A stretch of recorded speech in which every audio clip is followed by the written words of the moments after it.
Welcome everybody to our session on the Angels of God. This is being recorded for Christadelphian and my name is Ron Cowie from South Australia. Welcome back to our study on the angels, those that stand by, and we're looking at particularly now the capabilities of divine nature. As we pointed out all along, we're looking at 3 reasons to study the angels, and particularly number 2 here, getting a vision of our promised immortal nature. And we've looked at a number of characteristics so far about how angels operate, how they control the minds of mortals around them, and the way that they work together in performing the will of God. One of the things that angels do have, which we will share, is having unlimited energy, that is, sharing the nature of God. It says of the God of Israel, he that keeps Israel neither slumbers nor sleeps. And there's no need of the refreshment of sleep. We as humans need about 8 hours a day. Some need more, some need less, but generally speaking, we need sleep to remain healthy and alert and active, because in our sleep, the body is replenished by its natural mechanisms. And without that sleep, we become very soon ill and unwell. And so it says of the saints that they will share that nature of God that slumbers not nor sleeps. That's sharing divine nature. So what that means is that if we're in the kingdom and we're looking after groups of mortals or cities of mortals, under the control of those that we are as kings and priests to them, then, while they are sleeping, we can go and do many other things. We can travel about the planet if we wish to. We could travel to heaven if that were given to us to do, but not during the 1,000 years. The angels can do that now, but we can travel around and meet other people. We could go and spend time with other saints because we don't need that sleep. So it says in Isaiah, they shall run and not be weary. They shall walk and not faint. And we all know the problems of weariness, particularly as we get older, that even the smallest exercise wearies us, but we'll be able to walk and run and not faint and not wear out. This is the full quote from Isaiah chapter 40. Hast thou not known, hast thou not heard, that the everlasting God Yahweh, the creator of the ends of the earth, fainteth not, neither is weary. Neither is there any searching of his understanding. He giveth power to the faint, and to them that have no might he increases strength. Even the youths shall faint and be weary. And that's something, of course, when people are hosting young people's camps, that they hope is true, that the young people will eventually get tired and go to sleep. But even the youths shall faint and be weary, and the young men shall utterly fall. But they that wait upon Yahweh shall renew their strength. They shall mount up with wings as eagles. They shall run and not be weary, and they shall walk and not faint. This is Rotherham's translation, by the way. Could I just comment upon this fact of wings? That is not saying that people who are made equal to the angels will have wings. What it means is they will be able to move freely around the universe in an effortless way. And the thing about eagles is that the most of the time they are soaring, and without any vigorous exercise you might see from a duck taking off from the water. Eagles often launch themselves from high pinnacles, and it's only when they come up from the ground or from the water they have to really flap their wings. But 95% of the eagle's airborne time is just gently soaring without effort. And that's what it means, is that the saints will be able to move around without any physical effort or strain or weariness following. This is Rotherham's translation, which says basically the same thing, so I'll just go straight through that to save time. When the angels travel, they actually can go straight up to heaven. The angel ascended in Judges chapter 13 in the flame of the altar, so the angel was going heavenwards and he went up. David saw an angel just hovering between heaven and earth. So standing above Jerusalem with a sword in his hand was an angel. It was the Yahweh angel, and he was just standing there in the midst of heaven. Philip was moved by an angel that moved him 40 miles away in a very short space of time. When the Bible was written, that seemed to be quite a remarkable thing to happen. These days, of course, we have planes and helicopters and things that can move people, but an angel can move somebody equally speedily and even more speedily and take him 40 miles away. That must have been done at a pace that the body of Philip could handle, at an atmosphere that he could handle, and he was taken and just put down in place to do some more work. As we said, the shepherd saw the angels going away into heaven. So angels can travel freely about the universe as they wish to do. There's a beautiful verse in Isaiah chapter 60 where if you just go to Isaiah 60 and look at the context, we have a description of the pilgrimages being made to Mount Zion in the age to come. And Isaiah 60 is about all the different nations that will come up to worship in Zion. And, in these days, they won't come in cars, they won't come in planes. They will come by the normal methods that were used in the Bible times. They will come in camels and dromedaries. Some will come in ships, sailing ships, and they will come to make their pilgrimage to Zion. And there's a description here of this pilgrimage because it's very much about coming. And from Isaiah 60 verse 3 was, the Gentiles shall come to thy light. In verse 4, they shall gather themselves together. They shall come to thee. Thy sons shall come from afar. And right through this passage, you've got the idea of flowing together, coming together. You've got the camels and the dromedaries coming from Arabia, from Sheba, which is Saudi Arabia. All these different people coming to the worship of God in Jerusalem. And the flocks of Kedar being gathered together. The rams of Nebiah shall minister thee. They shall come with acceptance on mine altar, and I'll glorify the house of my glory, in verse 7 of Isaiah 60. So you've got this tremendous concept of many nations coming from all corners of the globe to worship and to offer sacrifice in Mount Zion. But as they make that pilgrimage, they are aware of people who are moving through the heavens above them. And so they say in verse 8, who are these that fly as doves, as a cloud, and as doves to their windows? So there are people flying above them.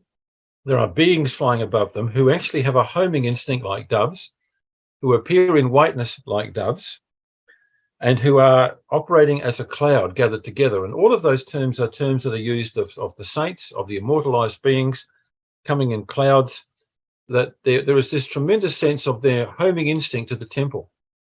And I think what's going to happen here is as the angels bring all the pilgrimages and they have to walk through the land and go through a certain predicted journey through the land where they go to certain places and see certain things and learn certain lessons, that once they're in the land and in the hand of those who occupy the land, guided perhaps by the immortal saints who live there, by the Levites and the priests who will be operating there, the saints then are freed from their shepherding work that they've been doing, bringing them to that place, that the saints can then go to the temple to be with Christ and the other saints and angels that are in that temple of God in Mount Zion.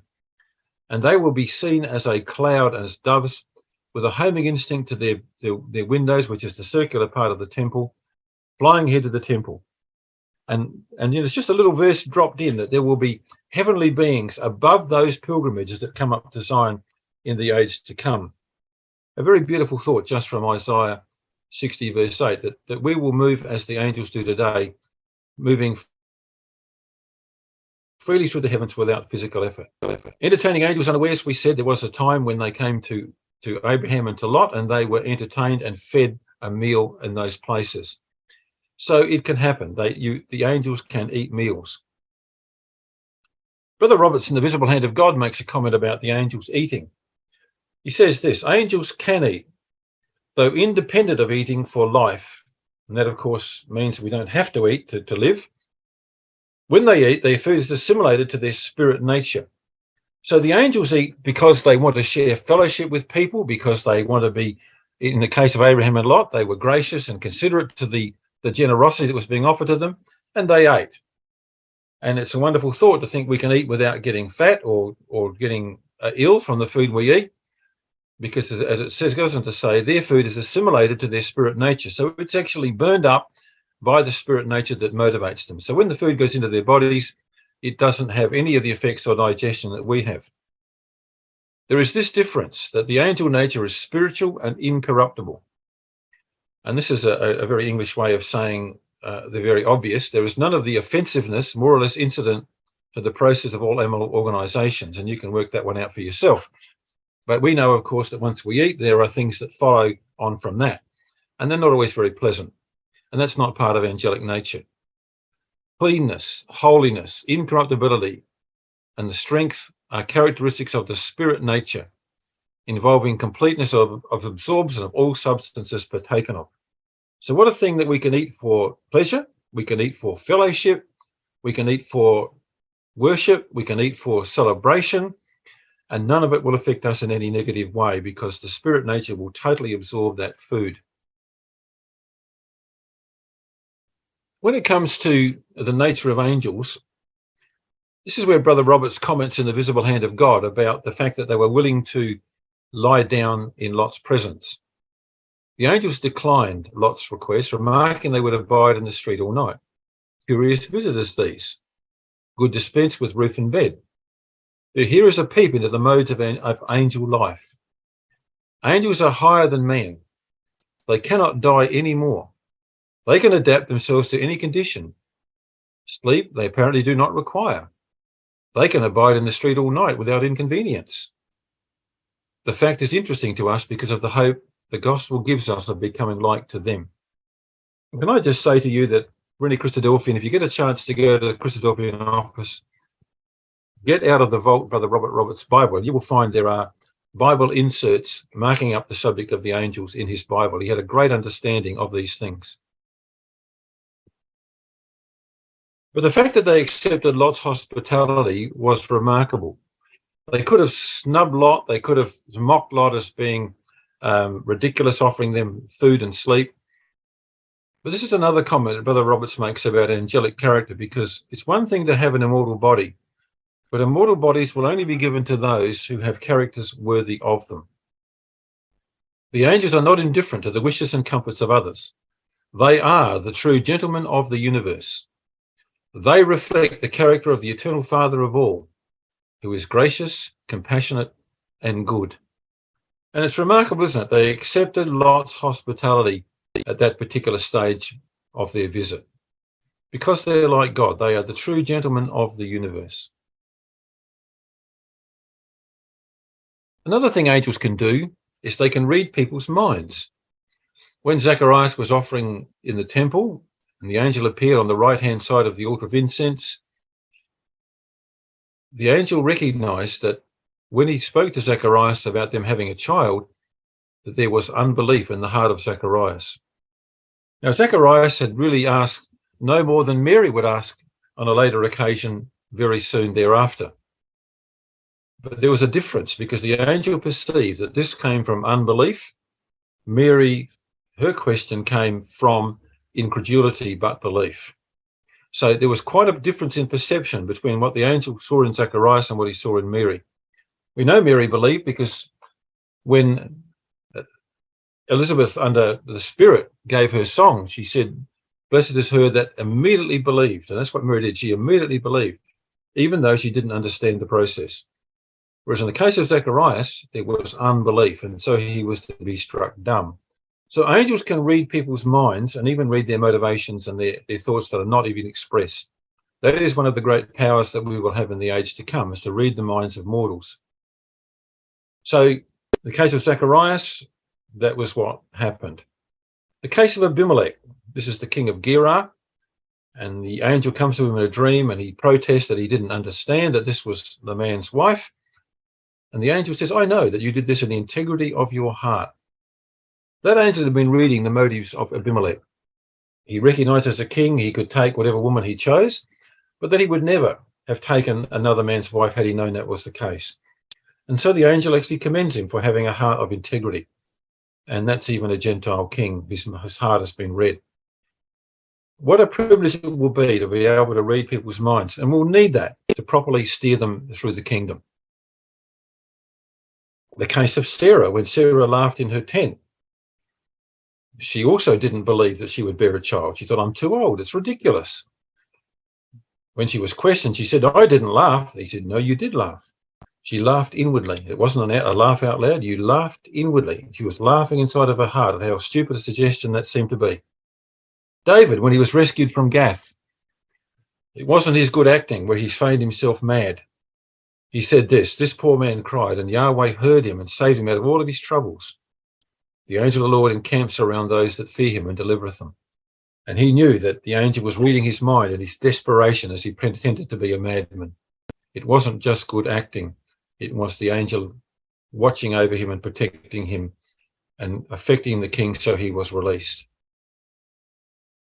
So this is how we're going to use those powers in the age to come. This is Jeremiah 3 verse 15, talking about the reward of God's people. "I will give you shepherds." So he's talking to Israel. "I'll give you shepherds, pastors, according to mine heart. So these are people who think like God, which shall feed you with knowledge and understanding. So we're going to have to educate these people in divine ways and divine thinking. For the people shall dwell at Zion at Jerusalem. You shall weep no more. So the suffering of the Jews that's come right down for thousands of years will be over. He'll be very gracious unto thee at the voice of thy cry. When he shall hear it, he will answer thee. And though the Lord give you the bread of adversity and the water of affliction, so they will still be suffering many things because of their years and years of rejection of Christ. One thing they will not have taken away ever again is they will not lose their teachers or their shepherds. Yet shall not thy teachers be removed into a corner anymore. They won't better lock the prophets up or put them in pits or kill them. Thine eyes shall see thy teachers. Thine ears shall hear a word behind thee saying, this is the way, walk ye in it. When you turn to the right hand and when you turn to the left. And that turning might have only just happened inside their minds. Tap on the shoulder. I know what you're thinking. Don't do it. Go that way. That's the right way to go. And the ability to read minds is something we're going to need to be the shepherds and the pastors of the age to come. The angels had it. They used it. They recognized the character of people, the integrity of people. They recognized unbelief in people. And we'll have to deal with those things in a gentle, angelic way, but we'll have the power to know what people are thinking. What about the language of angels? Well, we have in the 1 Corinthians 13, verse 1, where Paul is talking about the exalted position of love. And he makes what we call a hyperbole. He says, look, though I talk or speak with the tongues of men, so that's all the different languages the Holy Spirit gave them, or even the language of angels, and it's what we call a hyperbole. An extreme example of language is the language of angels. Now, Paul had heard some of this in one of the visions he had, but he knew there was a language of angels, and what that language is, we don't fully know. But it may be the language of prior creations, it may be the language of heaven itself. Whatever the language is, there is a language of angels. And so, Paul is saying, look, I might have all of those things. So I haven't got love, I've got nothing. So it's a hyperbole, an extreme comparison. In Genesis 11, verse 1 to 7, the Tower of Babel, the whole earth was of one language. And Yahweh came down and said to the other angels, let us go down and there confound their language. So the angels have control of language. They could actually work out that there were different groups of people. And it's probably very likely there was also a genetic imbalance or genetic diversity made at this particular time. But to get people to move away from the Tower of Babel, the simplest way was that some would speak this language, the people next to them would speak something different. And so people found those who spoke the same language, and then they migrated away from each other as God had required. So the angels actually controlled the tongues of men. And in the first century, some people were given the gift of tongues. And the apostles had the gift of tongues. They could speak in any language. They could be understood in any language. There were other people who were, of course, given the individual gift so that they could speak or in one particular language at any particular time. So language is something which is part of the spirit nature, and the control of language is also there. One thing we do know, that in the kingdom there will be one new pure language. And God says this in Zephaniah 3 verse 9. For then, and they're talking about the time of the reign of Christ, will I turn to the people a pure language, that they may all call upon the name of Yahweh to serve him with one consent. There will not be translators in the temple at Zion. There will not be people going up and babbling on in their own tongue. There will be everybody speaking the one pure language of the kingdom. And it may well be that it's the tongue of the angels. So there's another facet of immortality we need to think about that the angels can show us. So our next study is about using the divine spirit with humility.